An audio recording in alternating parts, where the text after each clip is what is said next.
Assalamualaikum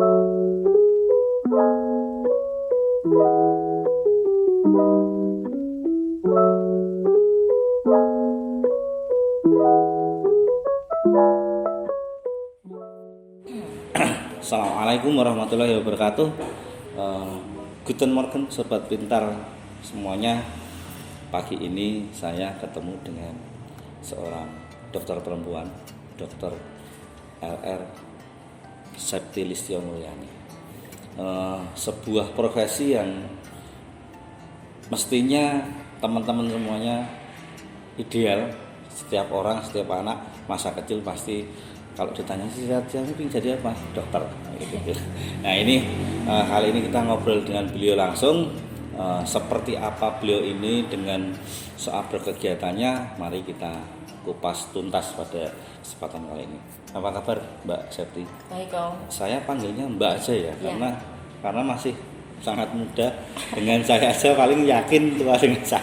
Iya, Mbak Septi. Iya. Ini kan profesi Mbak Septi ini kan dokter di rumah sakit, kemudian punya klinik juga. Nah, dengan kesibukan yang luar biasa padat ini, kira-kira ngatur jadwalnya gimana nih, Mbak? Padat banget ya Om, apalagi aku jadi jarang di rumah. Jadi saya kan kerjanya ada di rumah sakit, sama ada di klinik, sama di klinik sendiri, klinik kecantikan. Lah, biasanya saya carinya jadwal itu cari tempat kerja yang fleksibel awalnya. Jadi cari tempat kerja yang fleksibel maksudnya saya bisa request jadwal. Jadi saya kerjanya hanya di rumah sakit swasta karena saya fokus ke klinik kecantikan sendiri. Jadi kalau di klinik kecantikan biasanya saya kerja dulu di rumah sakit atau di apotek, di klinik tempat aku kerja di luar. Itu biasanya saya ambilnya cuma shift pagi dan shift malam. Jadi tiap siang itu kebanyakan saya di klinik sendiri. Ya udah, makanya hampir dari 24 jam itu saya bisa kerja dari pagi, habis itu selesai kerja saya lanjut ke klinik, habis itu bisa nanti aku jaga malam, habis itu lanjut lagi jaga pagi. Ngeri. Jadi gitu. Jadi memang sobat pintar siapapun yang berkeinginan menjadi seorang dokter, ini adalah gambaran sepintas bahwa aktivitas seorang dokter itu ya seperti itu, betapa luar biasa padat. Bahkan mungkin karena kebetulan kakak saya juga dokter ya Mbak Septi, jadi saya tahu persis bagaimana seorang dokter itu aktivitasnya, bahkan untuk keluarga aja bisa dibilang waktunya jadinya sangat-sangat jarang karena hidupnya sudah didedikasikan untuk khususnya masyarakat. Nah, Mbak Septi ini kan di samping di rumah sakit, kemudian punya klinik praktek sendiri, ada klinik kecantikan. Sebenarnya enak mana sih? Enak apanya nih Om? Apanya dulu? Semuanya, artinya kan Mbak Septi dengan kesibukannya luar biasa, terus artinya ya insya Allah penghasilannya juga luar biasa. Amin. Kalau boleh memilih ini, kan satu kalau bicara dokter itu juga panggilan kemanusiaan. Ya. Di sisi yang lain mungkin kalau untuk klinik kecantikan untuk backup itu. Iya. Tapi senangnya itu di mana? Lebih senang di mana? Awalnya itu saya nggak ada kepikiran pingin buka klinik kecantikan kok Om. Awalnya itu aku senang jadi dokter, jadi dokter jaga. Awalnya saya dokter jaga itu, ya udah saya kerja nih di rumah sakit, kerja di rumah sakit. Habis itu ada temenku, awalnya tuh nyeritain awalnya ya Om. Awalnya saya buka klinik kecantikan. Awalnya buka klinik kecantikan tuh dari temenku, dia udah buka klinik kecantikan. Dia nyaranin aku, udah jangan jadi dokter umum terus kalau kamu nggak mau jadi spesialis, karena katanya uangnya segitu-segitu terus Om. Terus biar nggak capek juga, buka klinik kecantikan, usaha sendiri. Aduh, aku nggak ada kepikiran nih. Habis itu dipaksa terus sama teman aku. Ya udah, akhirnya aku buka kecil-kecilan Om, klinik kecantikan. Ya awalnya emang pendapatan lebih gede jaga dokter, jadi dokter umum daripada klinik kecantikan, karena awalnya itu emang klinik dari nol, dari baru. Lalu Udah sampai 6 tahun kemudian, 6-7 tahun kemudian, ya aku lebih suka jadi klinik kecantikan Om. Terjaga. Cuma Artinya segala sesuatu itu kalau memang ditekuni progres iya. akan signifikan. Usaha tidak akan menipu dengan hasil tidak akan Hasilnya. menipu. Iya. Kan kayak gitu ya. Iya. Oke. Oke Mbak Sakti, tadi kan sudah disampaikan bahwa ternyata pilihan klinik itu salah satunya juga opsi yang menyenangkan dan menyenangkan. Dari kesimpulannya tadi bahwa sebetulnya itu bagian daripada hobi ya. Ya. Hobi orang itu stresnya tinggi. Saya yakin kalau Mbak Septi ini selaku dokter stresnya juga tinggi ketika menghadapi pasien dengan penyakit, apalagi sekarang ini lagi adanya pandemi kan mestinya harus betul-betul protek untuk pasien maupun diri sendiri. Dan ini adalah pelarian, bukan pelarian sih, tapi hiburan, karena seseorang itu ketika dia mempunyai hobi pasti stressingnya akan sedikit berkurang. Untuk sekarang ini ketika berbicara klinik, kita bicara klinik dulu nih Mbak Septi. Orang-orang Purworejo itu sebetulnya sudah open mind nggak sih? Karena mungkin mohon maaf mindset sebagian orang kan barangkali bicara bahwa kalau klinik itu mahal dan sebagainya. Artinya kan dengan klinik Mbak Septi yang sudah bagus ini dan mestinya juga tetap fungsinya kan untuk masyarakat. Ya. Nah, mungkin masyarakat biar lebih tahu dan lebih tertarik lagi, ayo ke klinik biar tambah cantik gitu misalnya. Di kalangan Purworejo itu masyarakatnya sudah open minded banget Om. Apalagi dia sekarang kan info di sosial media banyak nih, info-info di sana tentang perawatan kecantikan. Masyarakat Purworejo selalu up to date kok. Dia ngikutin dokter, selalu nanyain duluan, dokter ada treatment ini ndak, ada treatment ini ndak. Oh, harganya berapa dok?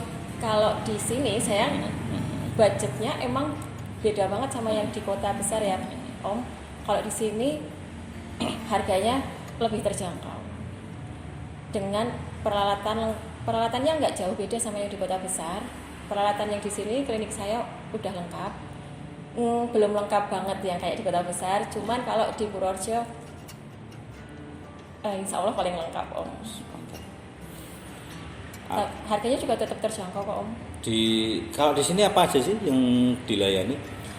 Sini kalau tindakan dokter itu di sini ada botok kerutan, terus botok buat slimming, buat penirusan wajah, lalu ada filler dagu Om atau filler hidung biar dagunya agak panjang, lalu ada tanam benang hidung, tanam benang pipi, lalu ada peralatannya itu ada laser, ada IPL, lalu ada alat silpil, lalu selain perawatan wajah di sini juga ada perawatan body, perawatan pengencangan, jadi kayak buat khusus wanitaan Om.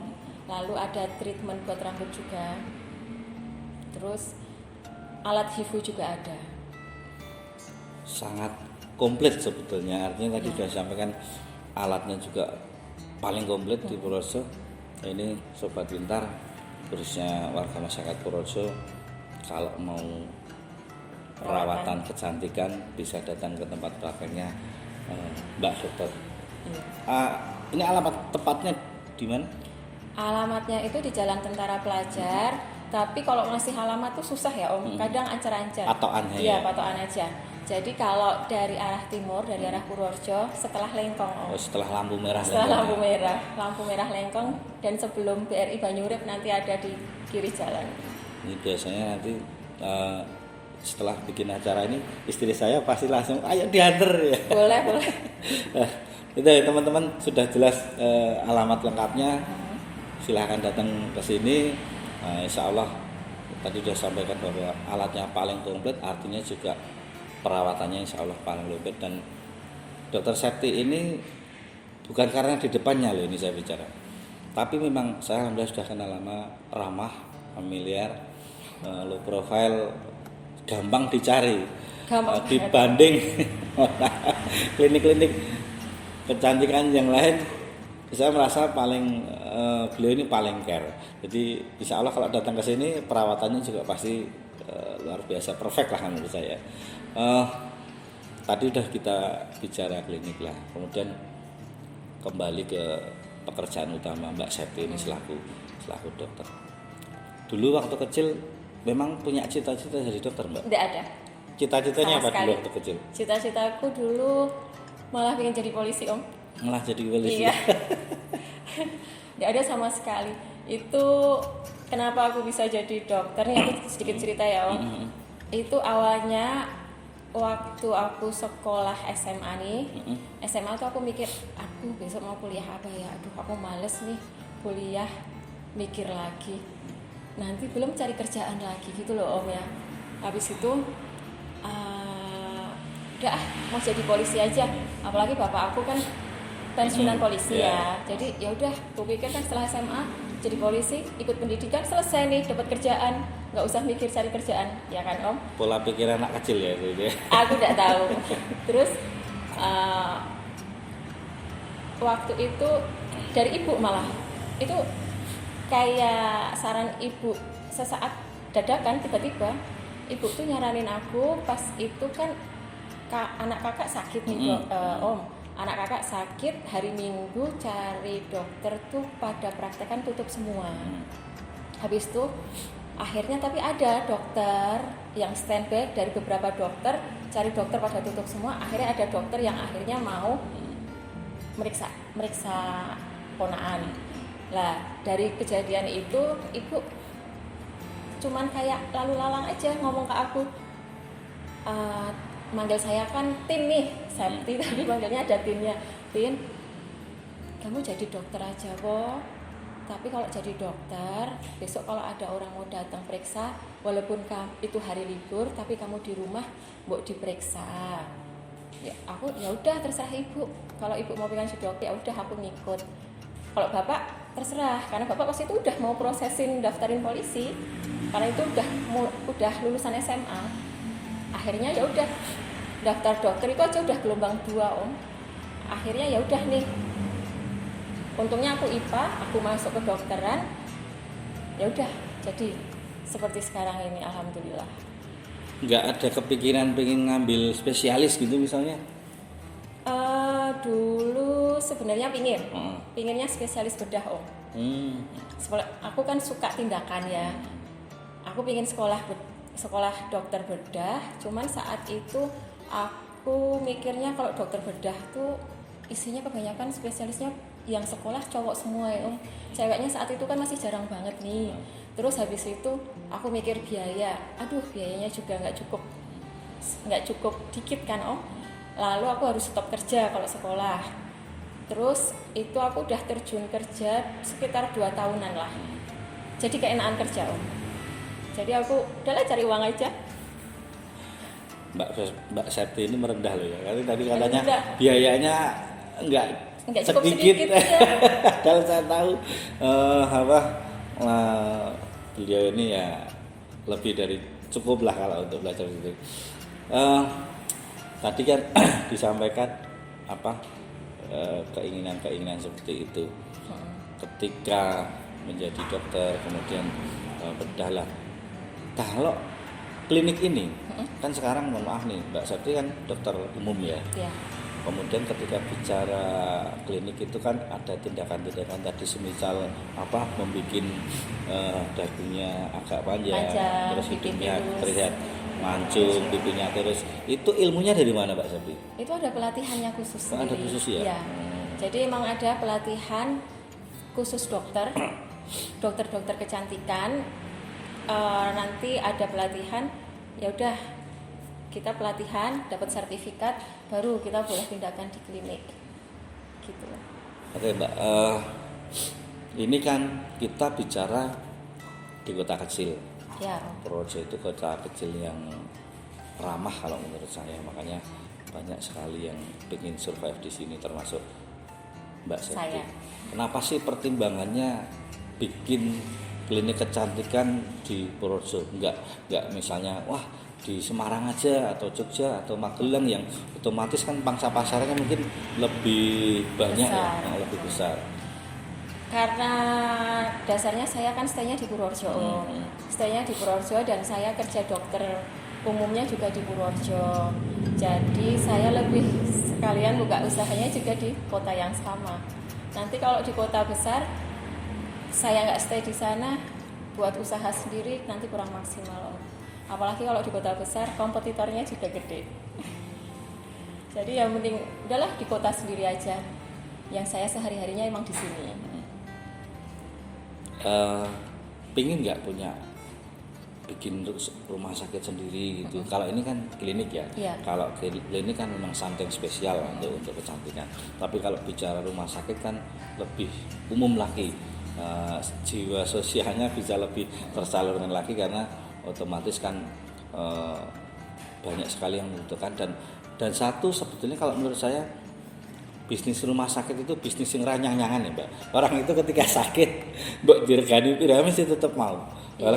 Kadang-kadang itulah pola pikir orang itu nek pas sehat disuruh sehat jaga kesehatan sulit, tapi Susah. ketika giliran sakit Langsung berapapun biayanya pasti dia mau lah. Ini pertanyaan saya, ada sih nggak keinginan untuk bikin rumah sakit itu? Enggak, Om. Kenapa Mbak?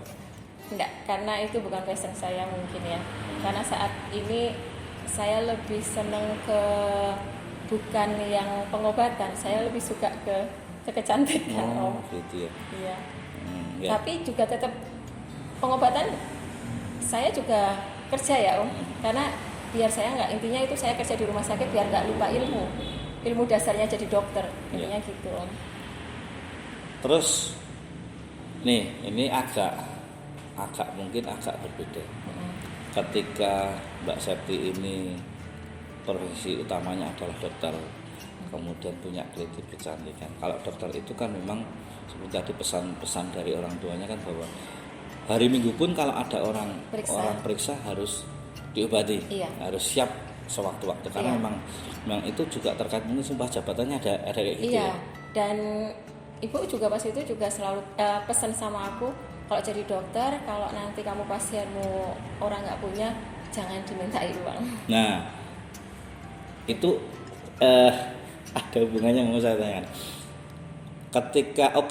Ketika dokter itu memang seperti itu termasuk sumpah jabatan, jiwa sosialnya memang harus dimunculkan. Kalau klinik bagaimana Mbak? Ada nggak sih mungkin ya nggak harus keseluruhan tapi program-program khusus semisal pas hari-hari besar atau apa kemudian bikin diskon biar walaupun tadi udah disampaikan bahwa masyarakat Purworejo itu memang open mind akan tetapi biar lebih menarik lagi orang sadar dengan kecantikan diri sendiri karena sebetulnya begini kalau menurut saya cantik itu kan komplit, harus terlihat cantik di luar juga terlihat cantik di dalam karena sebuah keluarga itu salah satunya memang peran utama dari seorang istri. Laki-laki sudah bekerja keras sampai ketika sampai rumah ketemu dengan istri yang mohon maaf kelomprot kan kadang-kadang orang itu kan pikirannya berbeda. Wah neng jobo cantik banget tapi ketika di rumah cuma ada serat ya kan suaminya bosen gitu loh. Maksudnya kan biar orang lebih tertarik lagi untuk mempercantik dirinya untuk keluarganya, artinya kan bisa lebih ingin untuk datang ke sini. Ada nggak program seperti itu? Di sini ada bulan-bulan tertentu ada promonya Om. Jadi ada promo treatment, promo facial. Jadi biar semua dari kalangan tuh kejangkau, bisa ke klinik. Dan setiap tindakan juga yang tindakan beberapa kan mahal-mahal Om. Itu ada diskonnya juga kok. Tetap ada. Kalau di sini yang paling murah itu tindakan apa dan berapa? Kemudian kalau tindakan yang paling mahal itu apa? Kemudian anggarannya berapa, Mbak? Biar orang semakin buat tahu. Pandangan ya. Iya. Jadi di sini treatment kalau buat wajah facial Om. Kalau facial itu yang basic 60.000. Murah banget tuh 60.000. Iya, 60.000. Itu apa aja itu dengan 60.000 itu? Facial wajah. Facial ya. Jadi muka ya dibersihin, nanti dibersihin komedonya, habis itu ada maskernya. Kalau facial ini bisa untuk cewek cowok atau cewek aja? Cewek boleh. Oh, cewek cowok boleh. Iya. Oh. Semua tindakan yang di sini boleh cowok cewek kecuali perawatan kewanitaan. Masih uang. Oh ya Om Iwan. Masih Bang, kalau mau perawatan wajah di Nggak usah sini nggak jauh-jauh. usah lebih jauh-jauh ke Jogja loh ya. Di sini di tempat Mbak Dokter Septi ini bisa. Iya. Terus yang apa? Yang paling mahal apa ya? Yang paling mahal tindakan dokter Om. Oh. Tindakan dokter paling mahal bisa botok, tanam benang. Itu bisa sampai termahalnya ya. Ya rata-rata tuh 3 sampai 5 juta. Tapi masih murah loh itu ukuran Dibanding segitu. ke kota besar Ya, ya. iya, artinya ketika teman-teman ingin melakukan tindakan seperti itu dengan budget yang 3,5 itu kan sudah murah kalau dibandingkan misalnya harus ke Jogja, belum Iya. lagi nanti kesananya, perjalanan, resiko dan sebagainya kan lebih enak di sini. Di sini juga tempatnya nyaman sekali. Iya, sama produk-produk yang saya pakai semuanya sudah ada izin POM-nya dan kalau yang bagus. impor sudah ada terdaftar Kemenkesnya Om. Kan ada nih yang murah tapi impor, tapi itu barang enggak terdaftar di Kemenkes. Jadi Artinya tetap secara aman. secara kualitas memang betul-betul Legal. sudah legal ya, Iya. terjamin ya, nggak usah takut. Jadi insya Allah kalau perawatan di sini produknya bagus, legalitasnya jelas, perawatannya juga perfect, artinya nanti hasilnya juga akan sempurna. Yang tadinya kurang cantik jadi cantik, yang Semuanya cantik, Om, jadi cantik banget. sudah cantik tambah cantik. Ya ini apa patokannya Mbak Septi ini aja lah, dilihat aja kan sudah facial luar biasa, sudah cerah, menyenangkan. Ini orang itu kalau ketemu itu udah, apalagi kalau ketika praktek dokter Ya. seperti saya ini kan juga jujur aja nih teman, saya kalau ketemu ada 2 dokter yang saya sangat suka di sini, satunya adalah Mbak Septi. Jika ketemu itu langsung setidaknya 50% penyakitnya wis hilang. Kadang-kadang loroku ki apa wis hilang. Kayak gitu kan, Sugesti karena gitu ya ya. sugesti. Nah, salah satunya juga karena penampilan itu, apalagi Mbak Septi punya klinik ini ya, teman-teman silahkan untuk datang ke sini. Mbak Septi, Iya. usia sekarang berapa Mbak Septi? 36 bulan 35. September. Masih sangat muda, artinya cita-citanya, harapannya pasti masih banyak yang belum dicapai. Dengan kesuksesan yang sekarang diraih ini, ada nggak sih Mbak Septi keinginan ke depan barangkali yang ingin disampaikan? Keinginan ke depan sebenarnya ada sih Om ya, masih ada satu keinginan, cuman itu dari dulu nggak pernah saya omongin. Itu pamali, cuman itu berhubungan dengan sosial kok. Sosial tetap Iya, kembali bahwa saya nggak mau ngomong-ngomong Iya. Om. Tapi sebetulnya ketika disampaikan itu kan semacam Stimulasi. Orang itu kalau sudah mempunyai semangat, fighting spiritnya tinggi, ya insya Allah apalagi ketika bicara sosial pasti akan diijabah sama Allah. Termasuk ini Mbak Septi, kegiatan kami ini Gubuk Pintar Projo ini kan memberikan donasi ilmu namanya. Iya. Kami memberikan pelatihan bahasa asing secara gratis ke masyarakat. Inginnya sih saya di 494 desa di wilayah Kabupaten Projo, dan alhamdulillah sekarang sudah berjalan di 29 desa. Pelan-pelan karena memang ya kami memang betul-betul sebuah kegiatan sosial kemasyarakatan yang sama sekali tidak memungut biaya serupiah pun ke masyarakat. Ya barangkali nanti Mbak Septi mau berkontribusi dengan Bisa. kegiatan kami sangat senang sekali karena memang kami membutuhkan orang-orang. Ya kita besarkan Projo, kita membangun Projo. Siapa lagi kalau bukan kita yang mencintai dan seperti itu. Bisa Om, nanti kita bikin acara yang bisa masuk ke Gubuk Pintar tentang kesehatan mungkin. Siap, Ya. boleh. Karena kan memang tujuannya biar masyarakat itu semakin open mind. Ya. Ketika kami masuk ke desa-desa, barangkali Mbak Septi punya program, kita bisa sampaikan ke masyarakat, akan lebih kenal. Karena oke lah kalau kita bicara kisaran kota, siapa yang nggak kenal Dokter Septi dengan kliniknya.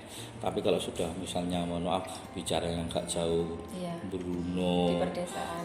bener yang masuk kemudian wadas itu kan, apalagi mindsetnya wah mahal, tapi ketika ternyata dengan program-program sosial dari Mbak Septi ini bisa masuk kan luar biasa ya. Seperti itu. Boleh Om. Saya sok ngintip. Nah, saya sok ngintip medsosnya Mbak Septi ini, sering-sering keluar negeri lah.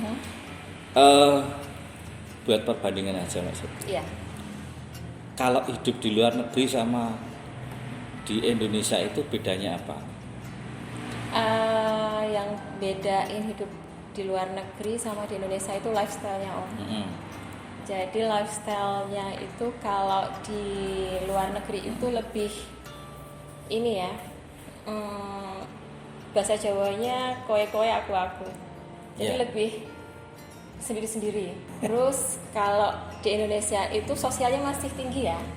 Sosialnya masih tinggi. Maksud sosial tuh kita tuh lebih peka, lebih misalnya nih contoh kalau di Indonesia siapa yang sakit kita langsung tengok, kita langsung kasih support. Tapi kalau di luar negeri itu ya udah mereka sakit biar istirahat selesai, nggak ada tengok-tengokan. Itu ada plus minusnya sendiri sih Om. Lalu kalau di luar negeri itu otomatis mereka kan lebih maju. Kalau dari sisi SDM sama ekonominya otomatis etos kerja juga ya lebih. Kalau di luar negeri, karena saya tetap lebih betah di Indonesia kok Om. Di luar negeri hanya buat jalan-jalan aja. Jalan-jalan aja itu kalau udah lebih dari 2 minggu, aduh aku kangen masakan Indonesia. Ya, karena memang ketika bicara Indonesia itu sebuah negara yang luar biasa, masakannya juga toh faktanya masakan yang nomor 1 enak di dunia itu kan rendang kita, ya. Iya. Ya. Kalau Jadi buat mereka enggak gitu. dan memang banyak ketika bicara turis-turis asing itu, ketika mereka datang ke Indonesia, ketemu dengan Indonesia, mereka merasakan bahwa orang-orang di situ humble, ramah, yang Indonesia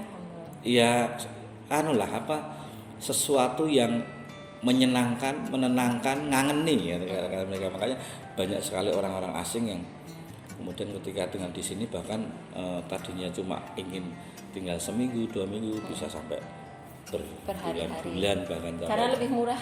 Ya. Lebih murah di sini. Dan termasuk biaya hidupnya sendiri juga ternyata memang lebih murah ya. Mbak Septi, di Purworejo ini kan jenengan sudah lama ya untuk klinik kecantikan ini. Lah, selama berjalannya waktu itu kesulitan apa sih yang didapat di Purworejo ini? Kesulitan tentang apa nih Om? Klinik kecantikan Iya. ya? Tidak ada, cuman mungkin tindakan yang baru-baru pasien, mengedukasi pasien tuh kadang mereka kayak masih awam gitu Om. Kayak misalnya nih suntik botox, suntik filler, itu awalnya pasien, aduh dok, gak mau nih muka disuntik-suntik. Mereka masih parno ya Om, takut resiko ya. Dia mikir ya enggak. Tapi setelah saya kasih edukasi, habis itu pasien juga akhirnya mantep. Setelah nyobain, oh ternyata cuman kayak gini ya dokter. Tapi memang nggak ada resikonya ya? Setiap tindakan ada risikonya Om. Cuman kalau ada yang risiko besar, saya mending menghindari. Intinya gitu. Setiap semua tindakan ada risikonya. Intinya gitu. Artinya kan ketika bicara perawatan, tindakan seperti saya nih misalnya yang mukanya saya jelek kayak gini terus dirubah jadi agak menarik gitu kan, mesti ada efek sampingnya barangkali. Nah itu selama ini ada kasus yang misalnya sampai kemudian bermasalah gitu Mbak? Kayaknya enggak ya? Ada ya, karena efek sampingnya minimal banget Pak Om.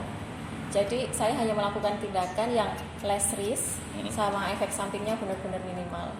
Kayaknya gitu. Kalau ini klinik ini buka dari jam 8? Dari pagi, dari jam 9 sampai jam 5. sampai jam 5 sore. Kenapa nggak sampai malam? Kalau di Purworejo itu malam tuh masih jam 7 udah sepi banget ya. Sepi. Iya. Jadi tergantung. Kalau misalnya besok suatu saat Purworejo jam 7 masih ramai dan minat pasien lebih suka treatment sore ke malam, mungkin jadi kayak kota besar tutup sampai malam. Nah itu tadi kan ada hubungannya pertanyaan saya, kenapa sih milih di kota kecil nggak di kota besar? Artinya gini Mbak Sabri, bicara kota kecil kemudian ada semacam kayak kehidupannya yang kita cuma mungkin aktivitas dari pagi sampai sore bisa sampai malam, itu sebetulnya salah satunya dari pola masyarakat tersendiri.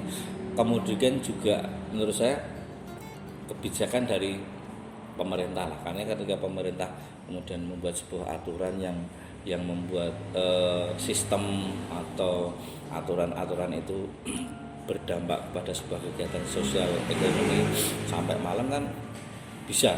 Nggak tertarik nggak sih? Kan ketika bicara kebijakan, sehebat apapun Mbak Septi, sebagus apapun Mbak Septi menjadi seorang dokter di klinik kecantikan kan tidak bisa membuat kebijakannya. Tertarik nggak sih ketika bicara kebijakan? Itu kan ranahnya politik.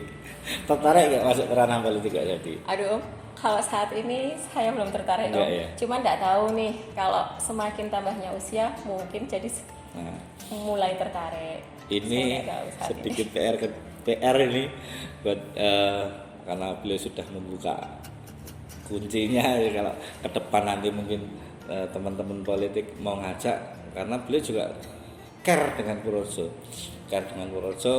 Bicara Purworejo kan bicara kebijakan itu kan hanya bisa dilakukan oleh eksekutif sama legislatif, artinya ya memang harus ke situ Mbak Septi. Jadi mungkin lebih global lagi, tidak hanya bicara profesinya selalu dokter, kemudian klinik kecantikan. Toh nanti kalau sudah menjadi seorang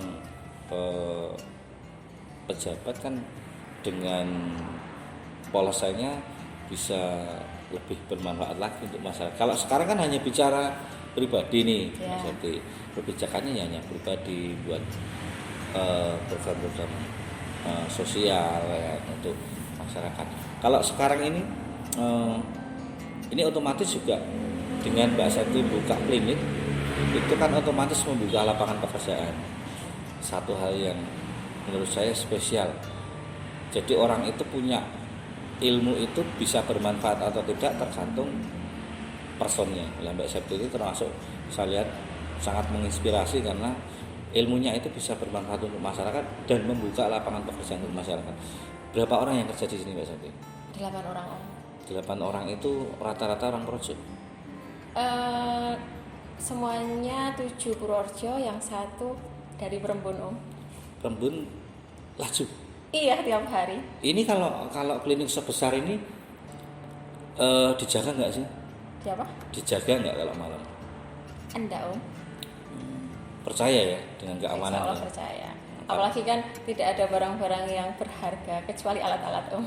Ya, alat-alat itu kan juga berharga karena ini kalau dilihat dari tempatnya di depan juga ada space kaca yang ya kan bicara keamanan juga. Ternyata memang di sini aman ya, berarti secara otomatis pemerintah juga aman. Iya, gitu. Iya. memberi rasa nyaman untuk berusaha. Nah ini satu contoh lagi bahwa ternyata Mbak Septi pengusaha di bidang kecantikan, punya klinik dengan tempat yang luar biasa seperti ini juga ternyata kalau malam kosong. Nah, ini teman-teman ini sebetulnya gini, garis besarnya adalah siapapun orang luar yang ingin berinvestasi di Purworejo itu nggak usah khawatir, aman. Iya, karena di Purworejo sangat terjaga. Menurut saya juga nyaman dan aman-aman saja. Mbak Septi, ya. Tadi kan kita sudah bicara panjang lebar terkait kenapa Mbak Septi menjadi seorang dokter, kemudian kenapa buka klinik. Ya, ini pertanyaan yang kecil-kecil aja. Kenapa sih senang bepergian ke luar negeri? Gimana ya Om? Bepergian ke luar negeri itu zaman dulu nih sebelum COVID ya. Kan setelah saya bepergian keluar negeri kan sebelum COVID ya. Setelah COVID saya sudah stop totally. Itu sebelumnya aku suka keluar negeri karena harga tiketnya terjangkau. Dengan harga segitu ibaratnya bisa nih nyampe Thailand, nyampe Singapura, nyampe Vietnam, nyampe Eropa. Tapi kalau trip mau ke luar Jawa lebih tiketnya mahal, tapi cuma di luar Jawa gitu loh. Kadang saya berpikiran seperti itu. Artinya ini PR juga untuk pelaku pariwisata biar supaya di Indonesia bisa lebih murah ya. Nah, karena faktanya sebetulnya di Indonesia itu pariwisatanya harusnya luar biasa, sangat menarik. Iya, luar biasa.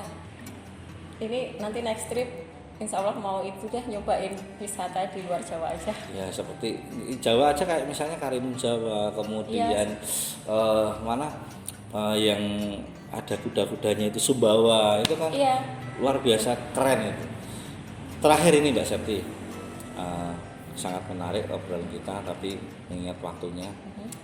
Jadi saya selalu di akhir itu ada challenge di Gubuk Pintar karena kegiatan kami ini bicara bahasa, mestinya bahasa asing yang kita ajarkan walaupun tanpa melupakan bahasa kedaerahan. Mbak Septi kan sering bepergian ke luar negeri, berarti bisa dong bahasa asing, minimal Inggris masih bisa. Sampaikan ke teman-teman Sobat Pintar, bisa berwujud mungkin ajaan atau petuah atau apapun itu in English atau apalah, mungkin nggak harus bahasa Inggris, boleh silakan. Jadi biar teman-teman itu tahu kapasitas seorang dokter ini luar biasa. Oke Mbak, silahkan in English.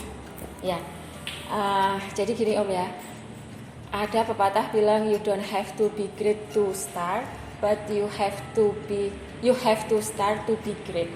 Jadi jangan ragu-ragu buat memulai untuk be great, untuk menjadi yang sempurna. Tapi kamu memang harus berani, ada keyakinan. Yuk mulai. Bisa dibilang saya harus kayak kemarin buka klinik, aku harus mengumpulkan semacam nekat nih dari pindah klinik.